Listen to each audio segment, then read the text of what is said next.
Okay तो हमने ये जान लिया कि हमारा एंटीबॉडी बी एंटीजन बी के साथ स्टिक हो जाएगा और ये दोनों एक दूसरे के दुश्मन है। सेम विद एंटीबॉडी ए, वो एंटीजन ए के साथ स्टिक हो जाएगा। अच्छा, अब यहीं से हम आगे पता करते हैं कि मैम ब्लड ग्रुप पता कैसे चलता है। ये भी मैंने आपको बता दिया कि एंटीजन अगर ए है तो ब्लड ग्रुप आपका ए है, एंटीजन अगर बी है तो ब्लड ग्रुप बी है। अब देखो होता क्या है, होता ये है बच्चों कि मान लो आपकी बॉडी में से ना ब्लड बाहर निकाला गया, ठीक है, ब्लड बाहर निकाला गया और लैब में ना टेस्ट करने के लिए उनके पास ना ऐसे डिशेज होती हैं, मतलब डिशेज इन द सेंस कि छोटे छोटे ट्रेज या प्लेट्स होती हैं, डाइना डिश जैसा टाइप का चीजें होती हैं, ट्रे होती हैं। अब यहाँ पर क्या होता है ना, आपका ब्लड को डाला जाता है। अब ब्लड को डाला गया, ब्लड को डालने के बाद हमारे पास क्वेश्चन ये बनता है तो कैसे पता चलता है कि इसमें से प्लाज्मा कौन सा है, क्योंकि ब्लड के अंदर प्लाज्मा भी है और ब्लड के अंदर आरबीसी भी है। तो कैसे पता चलता है कि मैम की आरबीसी में तो एंटीजन प्रेजेंट होता है, आपने बताया, और प्लाज्मा में आपके पास एंटीबॉडी प्रेजेंट होता है। तो इन दोनों को हमें स्टिक करना पड़ेगा ना, हमें इन दोनों को मिलाना पड़ेगा ना,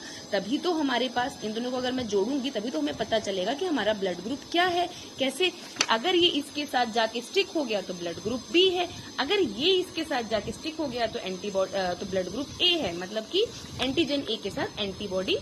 ए अटैच होना चाहिए, अटैक करता है, एंटीबॉडी बी अटैक करता है एंटीजन बी पर। अब यहाँ पर हम कैसे पता लगाते हैं, देखो एक तरीके की ना उनके पास सेंट्रीफ्यूग करके मशीन होती है, उस मशीन में ये क्या करते हैं, डालते हैं ब्लड को और ब्लड ना स्पिन होता है, ऐसे स्पिन होगा।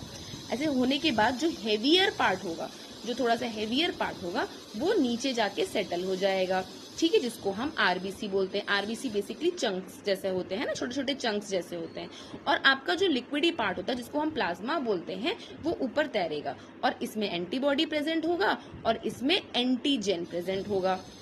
राइट। अब हमारा यूज नहीं, ये लोग ना एंटीबॉडी अपना प्लाज्मा का एंटीबॉडी यूज नहीं करते, जो हमारी बॉडी से इन्होंने एंटीबॉडी बाहर निकाली है, मतलब प्लाज्मा बाहर निकाला है, उसका antibody they don't use, because AB जो ग्रुप होता है, एबी के पास ना एंटीबॉडी नहीं प्रेजेंट होती, कोई एंटीबॉडी प्रेजेंट नहीं होती, और जो ओ ब्लड ग्रुप होता है ना उसमें कोई एंटीजन प्रेजेंट नहीं होता। तो कंफ्यूज ना हो, तो करते क्या है ये लोग, बारी बारी से ऐसे दो, ऐसे यहाँ पे भी ब्लड, यहाँ पे भी आरबीसी डाला है, यहाँ पे भी आरबीसी डाला है, मतलब एंटीजन ए यहाँ पे डाला होगा, एंटीजन उनको नहीं पता ए है कि बी है, वो बस डाल देते हैं, ठीक है, ऐसे ब्लड डाल देते हैं। अब अगर यहाँ पर उन्होंने एंटीबॉडी, उनको पता होता है कि ये एंटीबॉडी ए है, जैसे उन्होंने एंटीबॉडी ए इसमें डाला, ये इसके साथ जाके क्या हो जाएगा, क्लम्प हो जाएगा, और क्लम्प होके एक तरीके से ग्रेप्स की तरह दिखेगा, ऐसे बंच होके। तो that is we have blood group A. और यहीं पे अगर एंटीबॉडी बी डाल देते हैं, मान लो यहाँ पर एंटीबॉडी बी डाला है तो वो इसके साथ क्लम्प हो रहा है। अगर एंटीजन बी है यहाँ पर, अगर एंटीजन यहाँ पर बी है तो एंटीबॉडी बी के साथ वो क्लम्प हो जाएगा, तो इसका मतलब हमारा बी है, क्योंकि हमें एंटीबॉडी के बारे में पता रहता है कि ये बी है कि